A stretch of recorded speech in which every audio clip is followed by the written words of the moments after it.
Hey everybody, my name is Galen Goodrum and I'm making this video to share my story, how God brought me into missions work and kind of where I'm at now. So here goes. God started working in my life in missions, really in international missions, my freshman year of college. So my first year in college, I went on a trip to El Salvador in spring break.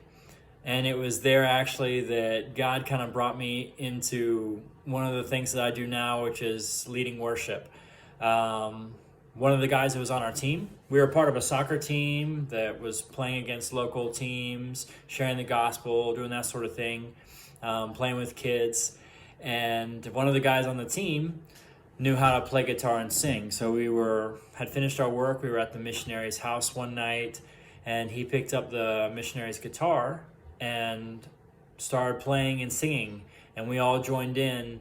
And I remember it was just a really sweet time of worship and really experiencing God's presence there. And as I was worshiping, I remember thinking and asking God, I would really love to be able to do this one day, to be able to lead people in worship like this. And so when I got back to school from that trip, I borrowed a friend's guitar, and it was a horrible guitar. The strings were rusted and they were hard, and it was so difficult to learn to play on that guitar. Probably the worst beginner guitar ever. But I was able to teach myself to play and develop my skills, and from there God took that and allowed me to lead worship with a campus ministry called InterVarsity that I was a part of, and then leading worship in churches, volunteering, and then on staff as a worship leader, leading a music ministry. And now I lead worship as a volunteer at my church. So that was my very first international missions trip, and that was one of the cool things that came out of that. The next year, my sophomore year, I went on a trip over spring break again to Mexico with a friend of mine. And he had a ministry called Hands and Feet Ministries. And that was another amazing trip.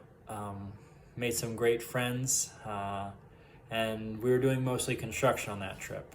Well, then that summer of my sophomore year in college, I went on the trip that was most impactful to me, and that was to Peru. And I was there for 7 weeks. And again, I was part of a soccer team, and the team I was on was mostly college guys, college players, and I grew up playing soccer.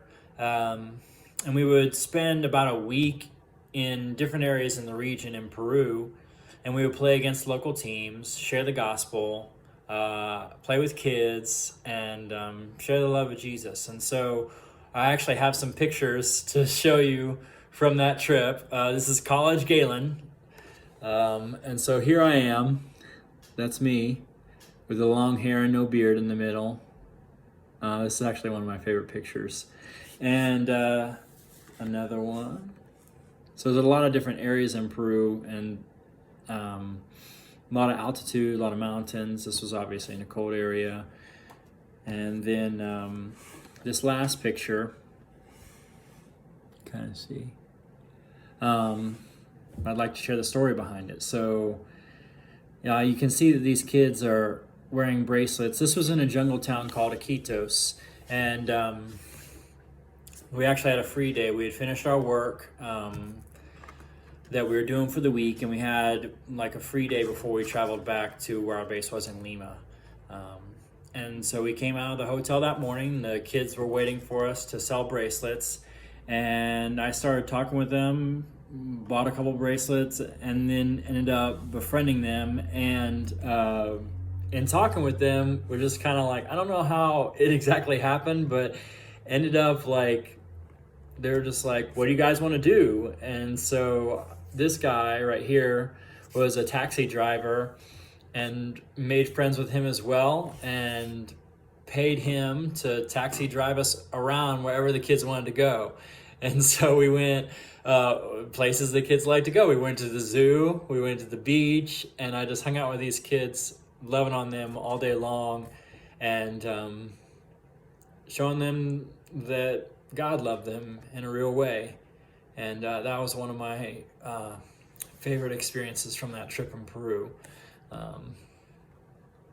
It was on that trip to prove that I felt God calling me into international missions. I was reading in my Bible in the morning, like I normally did, and I came across this verse, and it's a popular verse, but it was the first time that I had read it, and it's Isaiah 6:8, and it says, "Then I heard the voice of the Lord saying, 'Whom shall I send, and who will go for us?' Then I said, 'Here am I, send me.'" And when I read that verse for the first time, I knew then and there that God was calling me into international missions. Then I thought it was specifically Peru. And so when I got back from that trip, I was entering into my junior year of college. I declared my major as Spanish, and I started to pursue a career in missions. The organization I went to Peru with was the International Mission Board. And so some of the missionaries I met in that organization, I started talking with them about entering into a 2-year program called the Journeyman Program. And it was during that time that I actually met my wife, Natasha, and we dated for a year and then ended up getting married. And so obviously I didn't enter into the program. The Journeyman Program, the 2-year program, was for singles. And so life kind of took a different turn, and we were married in 2007. And so for the past 15 years, life has just been different. It didn't follow. I didn't end up going into the mission field then. And I wasn't sure that I would ever see that promise come to be. God gives us free will, and because he loves us, he lets us make our own choices. And so I thought that I just kind of made a different choice, that I was on a different path that God had for me, and that maybe I never would be a missionary. And so I've done a lot of things over the past 15 years. I've worked in a church as a worship leader, in several churches as a worship leader, over the music ministry. I've worked as a youth pastor. I've worked as a Spanish interpreter in Buncombe County Schools. I've worked for the past 5 years. I've worked in construction and as a CrossFit coach. And so missionary wasn't really on my radar at all. But this year, in January, kind of out of nowhere, I felt God stirring in my heart. Just the idea came to take our family on a short-term mission trip. It had had a big impact on my life and who I am, and I wanted to share that with my family, with my wife and 2 girls. And so I talked with Natasha about it, and she said, "Yeah, let's do it." And that was the extent of our plan. I didn't really know who to go with. I didn't have any idea of what to do or how to go about that. But in March of this year, like pretty much only a month or so after that conversation, the church that we go to, the Gathering Church, announced that they were going on a mission trip to Costa Rica with an organization called IncaLink. And we didn't know anything about it. We just walked into church, and then they had that announcement. We were like, "Hey, thanks God, here's the trip we're supposed to go on. Sign us up." So we decided we were going to go as a family on that trip, and it was supposed to be in August of this year. And so we went to the meeting. There was a meeting for those that were interested to find out more, get more information, and there we met Luke. And Luke works for IncaLink, and so he shared with everyone who was interested details about the trip. And then after that meeting, some people went out to lunch with Luke, including my family and I, and a smaller group of people. And we were sitting at the table having lunch, and Natasha was sitting on my left here, and she's talking with Luke, and I'm not really paying attention. I'm involved in another conversation over here, and while she's talking with Luke, Luke starts to talk with her about a position within Inkalink, where he's looking for somebody to fill the position. And Natasha's listening to him describe it, and she's thinking, this kind of sounds like Galen. And so she's joking around, and she elbows me and is like, well, here's your guy right here. And I'm like, I kind of turn and I'm like, what? I don't know what's going on. And Luke then starts talking to me about the position. And it was like God was immediately speaking to me. I didn't know what was going on, and it was like God drew me in immediately, and it was one of the clearest things I've ever heard from God in my life. And I knew that he was wanting me to go into missions work again and to work for Inkalink. And so after that conversation, started to test it out, to make sure that it was true, that it was from God, that I wasn't just, following feelings or chasing after something that didn't make any sense. And so got to know Luke, got to know the organization Inkalink, and then ended up going through their interview process and was offered a position this past July, and I accepted. So now I work for Inkalink as one of their global outreach coaches. So a global outreach coach, what I do is I'm leading short-term teams. So like the gathering, the church that I go to is going to send a team from the church, group of people, to go and help at one of Inkalink's sites for a week to 10 days, a short trip.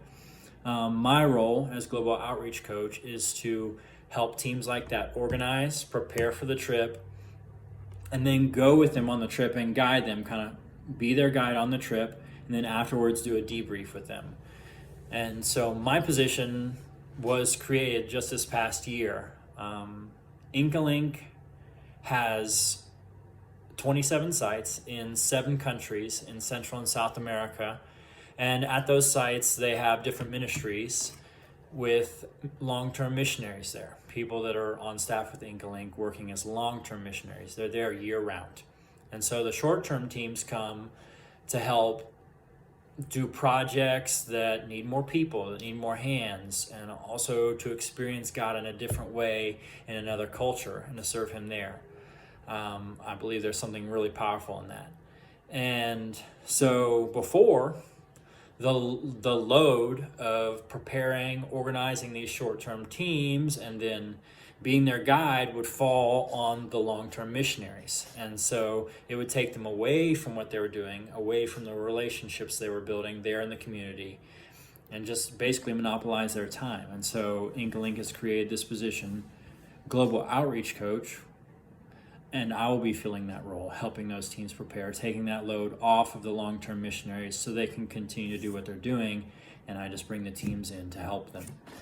So the goal is that what I do with the short-term teams creates long-term impact and aids what the missionaries are already doing, and then also creates long-term impact in the team's lives. So the people that go, what they experience isn't just an experience and they forget about it and move on, check a box, I went on a trip, but that it's part of God's long-term work in their lives.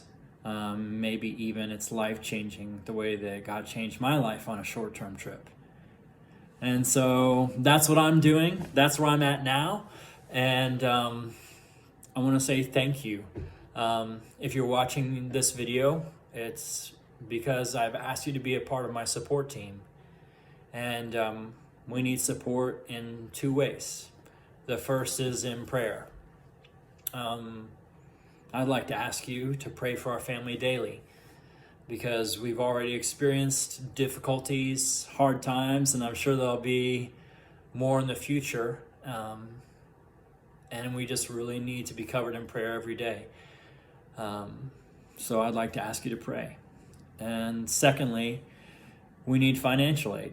We need financial assistance. We need donations, because my position is a support raise position, meaning that I have to raise my salary and ministry expenses. And so that's through people like you that are a part of my team that support us financially. And you can give as a one-time donation, or you can give as monthly support.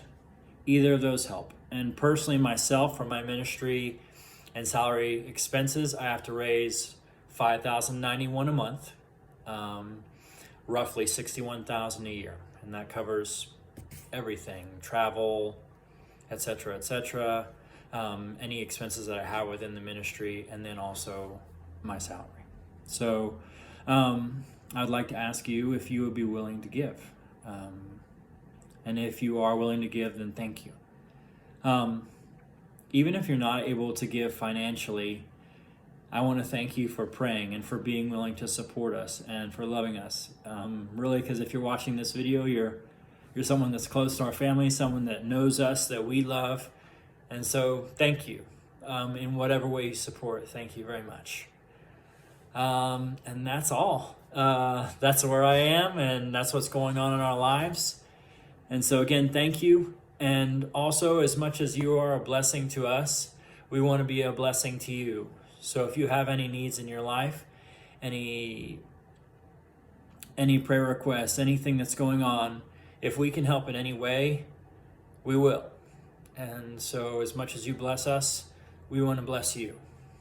So anything you need, please ask. And again, we love you. My family and I, we love you. Thank you for watching this video, and thank you for your support. God bless you.